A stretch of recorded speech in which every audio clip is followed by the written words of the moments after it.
छाती भित्र हेरो हामी पाउने छोरामा छाती भित्र हेरो हामी पाउने छोरामा ज्ञानको ज्योति बाली हेरो ज्ञानको ज्योति बाली हेरो देखिने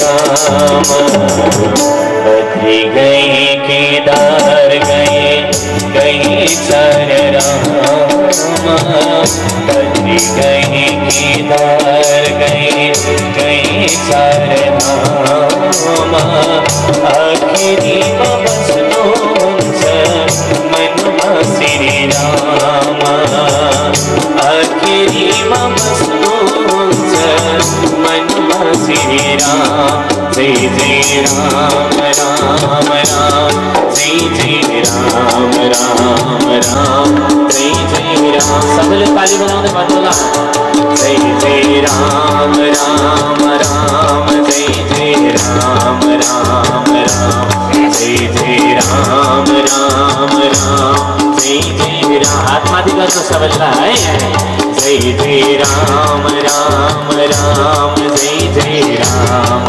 राम राम जय जय राम राम राम जय जय राम राम राम जय जय राम राम राम जय जय राम राम राम जय जय राम राम राम जय जय राम राम राम जय जय राम राम राम जय जय राम राम राम जय जय राम राम राम जय जय राम राम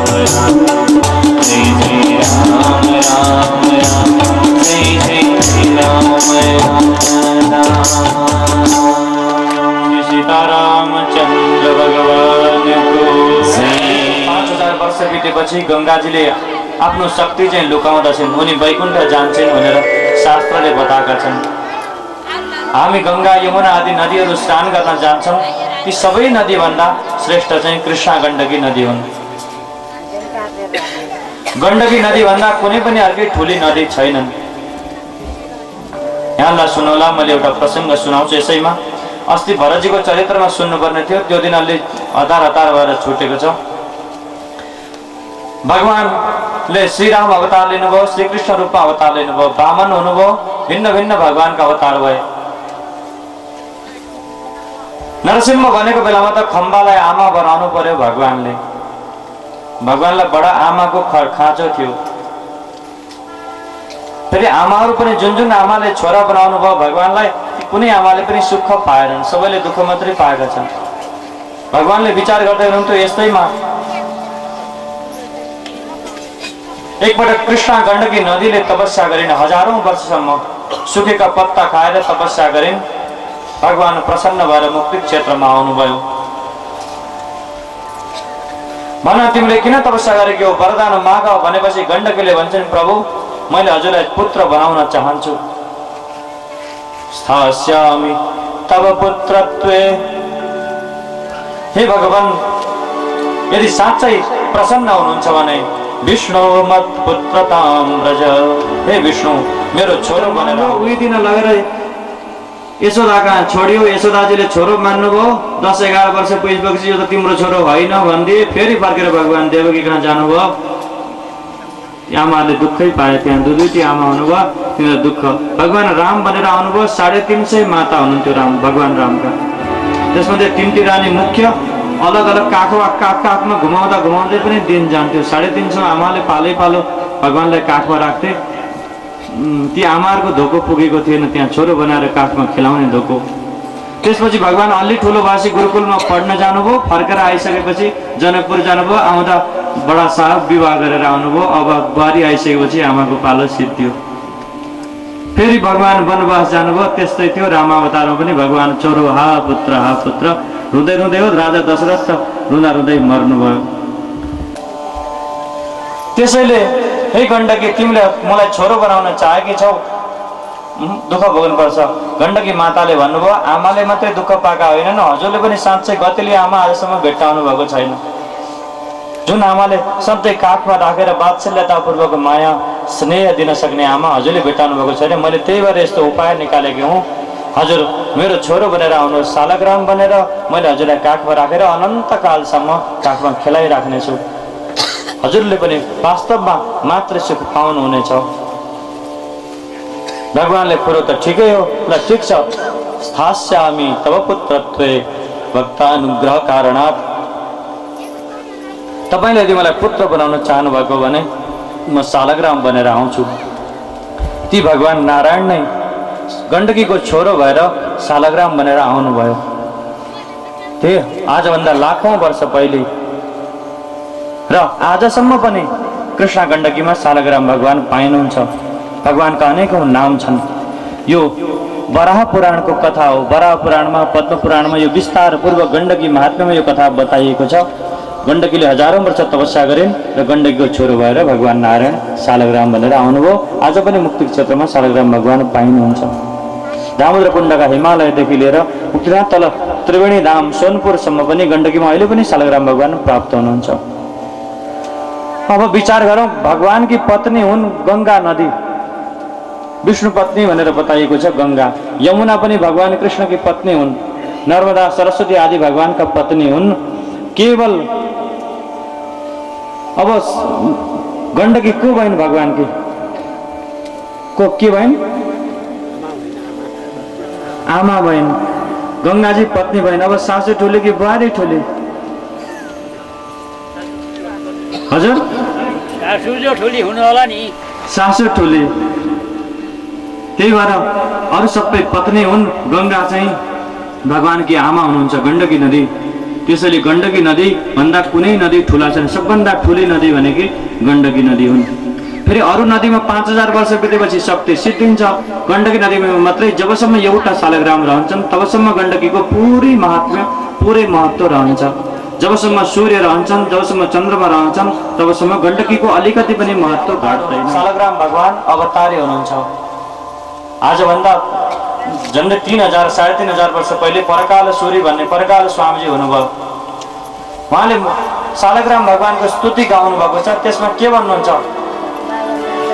उहाँ दक्षिण भारतीय हुनुहुन्थ्यो। तिरुचालक टिकरा मङ्गले नन्दे सालग्राम समक्ष शीघ्र मन हे पहुँचेर दर्शन गरे स्वामी श्री परकाल पहुँचनु भयो बद्रीसका पाउमा चारै वेद र तन्त्र भक्ति सहितै गर्नु भयो वन्दना कप्टी पूतन स्तन्य पान रसले प्राणै समेत चूसने गोपीका घर घर गई मगन दूध चोरी गरेरै लिने।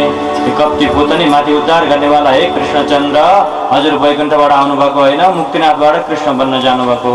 हे रामचन्द्र, हजुर रामावतार लिनका लागि वैकुण्ठबाट आउनुभएको होइन, यही हाम्रो मुक्तिनाथबाट सालग्रामबाटै हजुर राममा अवतार लिनका लागि जानुभएको हो। हजुर वामन बन्नुभयो, लीला गर्नुभयो, वामनको लीला पनि हजुर सालग्राम नै गएर लिनुभएको हो। यसरी उहाँले स्तुति गर्नुभएको छ। यो आजभन्दा 3000 साढे 3000 वर्ष पहिलेका हुनुहुन्छ परकाल सूर्य। जसरी सूर्यमा हामीले सबै देवताको पूजा गर्छौँ, अग्निमा सबै देवताको पूजा गर्छौँ, जलमा सबै देवताको पूजा गर्छौँ, यिनीहरूलाई प्रत्यक्ष स्वरूप मानेको छ। त्यस्तै सालग्राम भगवानमा प्रतिष्ठा गर्नु पर्दैन, विसर्जन गर्नु पर्दैन। सालग्राम भगवानमा सधैँ भगवान बस्नुहुन्छ र सबैको पूजा आराधना गर्न सकिन्छ। र सालग्राममा पूजा गरेपछि शिवजीको, गणेशको, देवीको, सूर्यको सबैको पूजा गरेको फल मिल्दछ। सर्वदेवमय सालग्राम भगवान हुनुहुन्छ। यही कुरा पद्म पुराण, वराह पुराण आदि पुराणहरूमा बताइएको छ। र यिनै सालग्राम गण्डकीका छोरा हुनुहुन्छ। श्री गण्डकी सालग्राम भगवानको आज रामेश्वर जानुभयो भने सालग्राम पूजा गर्छन्, श्रीरङ्गम गए सालग्राम पूजा गर्छन्, बद्रीनाथ गए सालग्रामकै पूजा हुन्छ, बद्रीनाथका मन्दिरभित्र पनि। जगन्नाथपुरी गयो भने त्यहाँ पनि सालग्रामको भगवानको पूजा हुन्छ। द्वारका गए पनि त्यहाँ सालग्राम भगवानकै पूजा हुन्छ। त्यो र सालग्राम भगवान सबै भगवानका पनि भगवान, सबैभन्दा ठुला भगवान भनेको सालग्राम भगवान हुनुहुन्छ। र सबैभन्दा ठुली नदी के हुन्? कृष्ण गण्डकी चाहिँ सबैभन्दा ठुली गण्डकी हुन्। सबैभन्दा ठुला भगवान शालग्राम भगवान हुन्। सबैभन्दा ठुलो तीर्थ के हो? सबैभन्दा ठुलो तीर्थस्थल भनेको मुक्तिनाथ हो, मुक्ति क्षेत्र हो। त्यो भएर हामी मुक्ति क्षेत्रको दर्शन गर्नाले सम्पूर्ण तीर्थको दर्शन गरेको फल मिल्दछ। शालग्राम पूजा गर्नाले सबै देवताको पूजा गरेको फल मिल्दछ र गण्डकी स्नान गर्नाले सबै नदी स्नान गरेको फल मिल्दछ। श्री भक्तवत्सल भगवानको ऋषमुख पर्वतमा अवतार लिनुहुन्छ। यता गर्भ भगवानको गर्भ बढ्दै बढ्दै गयो। भगवान गर्भमा आउनुभयो। कसैले भगवान गर्भमा जानुहुन्न भनेका छन्, तर वाल्मीकि महर्षिले भन्नुभएको छ भगवान अवश्य गर्भमा जानुहुन्छ। कौशल्यारूपी पूर्व सन्ध्याबाट भगवानको उदय भयो भनेर भन्नुभएको छ। भगवान गर्भमा जानुभयो। गर्भ भगवानसँग रोइरहेको थियो। सबैले गर्भलाई गाली गर्छन्। आमाका गर्भमा जानु पाप हो, नरक जस्तो दुःख हो, त्योभन्दा ठुलो नरक केही छैन, गर्भमा जान नगोस् भनेर सबैले गर्व गर्छन्। गर्व गरेर भगवानसँग प्रार्थना गर्यो, प्रभु सबैले गर्वलाई गाली मात्रै गर्छन्, ठिक छ म पनि गर्भमा आएर तिम्रो यश बढाइदिनेछु। भगवान पनि माताका गर्भमा आउनुभयो। गुरुवथे त्यक्त राज्यो व्यचरदन वनम पद्म पद्म्यां प्रियाय पाणिस्पर्शाक्षमाभ्यां मृजित पथरुजो यो हरीन्द्रानुजाभ्यां वैरूप्या छूर्पणख्या प्रिय विहरुषा रोपितो भ्रो विजिम्ब तृप्ताब्धिर्बद्ध सेतु खरदवदहन कौशलेन्द्रोऽवतान्नः। भगवान कौशलेन्द्र राघवेन्द्र सरकार चैत्र महिनामा पुनर्वसु नक्षत्रमा नवमी तिथिका दिनको 12 बजे भगवान श्री रामचन्द्रको रूपमा अवतार धारण गर्नुभयो। श्री रामचन्द्र भगवानको भगवानको राम अवतारका समयमा देवताले खूब हर्ष बढाइ गरे। प्रकृतिले खूब खुसियाली मनाइन्। ऋषिहरू अत्यन्त प्रसन्न बने। सदा त्यो सुतिका गृहभित्र माता कौशल्या भित्र हुनुहुन्थ्यो। भगवान जन्मिनुभयो, तर जन्मदा भगवानका हातमा शङ्ख चक्र गदा पद्म 4 हात धारण गर्नुभएको छ। भगवान 15-16 वर्ष जस्तो ठुलो हुनुहुन्छ। अत्यन्त चमचमाउँदो तेजिलो छ त्यो सुतिका गृह।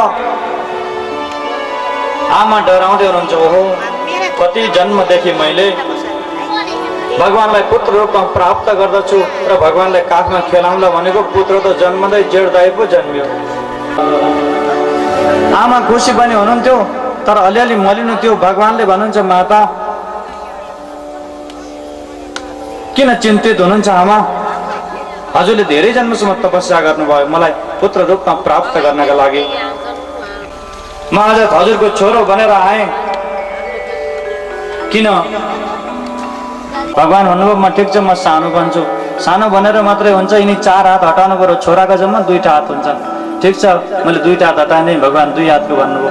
अरू त सबै भयो। यस्तो दोसल्ला ओढेर आउँछ छोरो, धोती टोपी कसेर एकदम पाटा कसेर बेहुलो जस्तो भएर आएको छ छोरो। यस्तो बेहुलो जस्तो दुला जस्तो हुन्छ छोरो। अरे आमा भन्न खोजेको अब नाङ्गै भयो भन्नुभयो। ठिक छ भगवान सानो प्राकृत शिशु बालक भन्नुभयो। श्री रामचन्द्र भगवानको मलाई दर्शन गर्नको लागि कुरेर बसेका छन्। ढोका खोल्नुहोस्। अब माता कौशल्याले द्वार खोल्नुहुन्छ। दशरथ बा आज 80-85 वर्ष कति वर्ष हुनुभएको थियो। उहाँ अत्यन्त खुसीले गदगद हुनुहुन्छ। वृद्धावस्थामा पुत्र प्राप्ति गरेर माता कैकेयीका गर्भबाट भरतजी माइलो छोरोको रूपमा जन्म लिनुभयो। भगवानका प्रधान पार्षद माता सुमित्राका गर्भबाट भक्तराज लक्ष्मण र शत्रुघ्नजीको जन्म हुन्छ। श्री सीतारामचन्द्र भगवानको अयोध्याका गली गलीमा सजिएका छन् गली। सर्वत्र सुगन्धित पुष्पको सुगन्धित जलको छिड्काव भएको छ। सबै खुसी देखिन्छन्, सबै प्रसन्न देखिन्छन्। छाएको छ अयोध्यामा। ऋषिहरू खुसी छन्। अब रावण जस्तो अत्याचारी रावण कुम्भकर्णको वध हुन्छ। दण्डकारण्यका ऋषिहरूले अब शान्तसँग भजन गर्न पाउँछन्। सर्वत्र जय जयकार भएको छ। सर्वत्र खुसियाली छाएको छ। हामीले एउटा मधुर रामनाम कीर्तन गरौँ। कसैलाई नाच्न मन लागेको छ हाम्रो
रामचंद्र भगवान राजा दशरथ स्नान सन्ध्या वन्दन पश्चात बगैँचामा घुम्न जानुभएको थियो। त्यति बेलै माता सीता आफ्ना सखियरका साथमा बगैँचामा घुम्न जानुभएको पुष्प टिप्न जानुभएको थियो। दुवैजनाको भेट बगैँचामा हुन्छ। जब पहिलो पटक सीताजी माथि भगवानको दृष्टि पर्यो, भगवानले लक्ष्मणसँग भन्नुहुन्छ, लक्ष्मण आजसम्म मैले कुनै स्त्रीलाई हेरेको थिइनँ। मैले प्रत्येकमा मातृभावले चरणमा मात्रै देख्दथेँ। आज पहिलो पटक यिनी सीता यिनी जनक पुत्रीको उसमा नजर परेको छ। उता सीताजीका नेत्र पनि भगवानसँग जुद्धछन्। यो लीला अहिले पनि जनकपुरमा मनाइन्छ। हिजो अस्ति मात्रै विवाह पञ्चमी सिद्धिएको छ। अस्ति 19 गते विवाह पञ्चमी थियो। उत्सव अहिले पनि यसका रूपमा अयोध्याबाट जन्ती अहिले पनि आउँछन्। त्यस्तै गरेर विवाह मनाइन्छ। राजा जनकले संकल्प गरेका थिए, शिवधनुष मेरा घरमा छ, यो शिवधनुष जसले बाँच्छ त्यसलाई मात्रै मैले ताँदो चढाउँछ, त्यसलाई मात्रै मैले छोडी दिन्छु भनेर संकल्प गर्नुभएको थियो। तर संसारभरिका अनेकौं वीरहरू आए, कुनै वीरले पनि त्यो धनुष उठाउन सकेनन्, ताँदो चढाउन सकेनन्। त्यसले उहाँ खिन्न हुनुहुन्थ्यो, मेरी छोरीको विवाह हुने भएन भनेर चिन्तित हुनुहुन्थ्यो। हिजो आएदेखि नै राजा जनकका मनमा खेलिरहेको त्यही दुईटा युवा को हुन्? त्यही विश्वामित्र महर्षि। यिनी ऋषिकुलका जस्ता त छैनन्, पक्कै पनि राजाका छोरा जस्ता छन्। को हुन्? विश्वामित्रले राजा कहाँ लगेर परिचय गराउनुहुन्छ। अयोध्याका सम्राट राजा दशरथका पुत्र हुन् राम र लक्ष्मण। जो परिचय भइसकेपछि उनले समारोहको आयोजना गरे। 5000 वीरहरूले विशाल धनुष उठाएर ल्याएर सभाका बीचमा राख्छन्। भगवान अलग अलग राजकुमारहरूले त्यो धनुष उठाउन खोज्छन्, तर कसैको पनि बल चल्दैन। भगवान राम त चुपचाप पुरामा बस्ने जाने। मलाई धिक्कार छ, म यस्ता वीर नभएको बेलामा राजा भएर जन्मेछु, संसारमा वीर नभएका बेला मैले मेरी छोरी जन्मी छन्, मलाई धिक्कार छ। यस्तो भन्दै थिए। त्यति बेलै लक्ष्मणजी जुरुक्क आसनबाट उठ्नुहुन्छ। हे राजन, आज्ञा मात्रै किन्नुहोस्। यो जाबो पुरानो धनुष होइन, मैले त्रिलोकीलाई नै बल जस्तै गरेर घुमाउन सक्छु। जहाँ राघवेन्द्र सरकार साक्षात विराजमान हुनुहुन्छ, यहाँ तपाईँले यस्तो वचन नबोल्नुहोस्। यति गर्दा गर्दै विश्वामित्र ऋषि ले पहिला रोक्दै हुनुहुन्थ्यो, रोक्दा रोक्दै पनि जुरुक्क उठेका लक्ष्मणलाई फेरि शान्तसँग राख्न लाउनुहुन्छ। भगवानले तानेर बसाउनु भयो। भगवान राम पहिले उठेर जानुभएको थिएन। पछि जब विश्वामित्रजीले जाऊ भनेर आज्ञा भयो, भगवान उठेर जानुहुन्छ, धनुषको परिक्रमा गर्नुहुन्छ, गुरुजनलाई प्रणाम गरेर आज्ञा लिएर धनुष उठाउनुहुन्छ। उठाएर ताँदो चढाउनु खोजेको धनुष चटङ चटङ पटङ पटङ धनुष भाँचियो, विशाल आवाज आउँछ, गडगडाहट ध्वनि फैलिन्छ, त्यसमा सर्वत्र जय जयकार हुन्छ, पुष्प वर्षा हुन्छ भगवान रामचन्द्रमाथि। श्री रामचन्द्र भगवानको राजा जनकले आफ्नो तपस्या पूर्ण भएको मान्दछन्। माता जानकीले आएर भगवानलाई वरमाला पहिराउनुहुन्छ।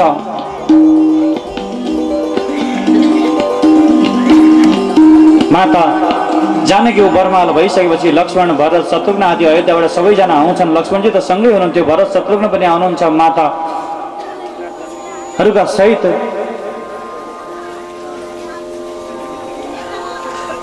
सुनैना आदिले सुशोभित भएका जनकले भव्य जन्तीको स्वागत हुन्छ। ठुलो विवाह हुन्छ जनकपुरमा। विवाह हेर्नका लागि सारा जगतबाट मान्छेहरू आउँछन्। अभूतपूर्व विवाह थियो, परम विलक्षण विवाह थियो भगवानका साथमा हुने। माता जानकी, माण्डवी, उर्मिला, श्रुतिकृति आदिहरूका साथमा राम, लक्ष्मण, भरत, शत्रुघ्नको विवाह भयो। जनकपुरवासी अत्यन्त खुसी भए।